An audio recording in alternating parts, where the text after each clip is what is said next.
সমস্যা দিয়ে ধরো এই মাঠটাতে এখন হাইটের ওপরে পানি বের করার কোনো ধরো মানুষের ব্যবস্থা নেই। মাতব্বরে যে ধরো বিল খাল তোলায় বাড়িও মনে করো বসবাস করার সমস্যা। আর এই কয়েকদিন তো বৃষ্টি হচ্ছে, সাতক্ষীরাতে আসলে বৃষ্টি হলে বেহাল একটা দশা হয়ে যায়, জলবদ্ধতা। আর আমরা আসলে বৃষ্টি হইলে বাসাতে বেরোতে পারি না।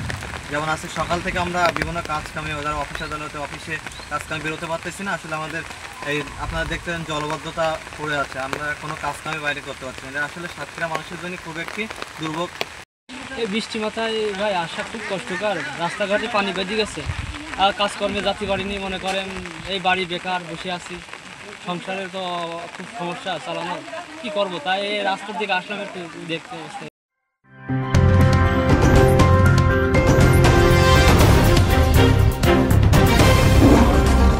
Voice of Tiger.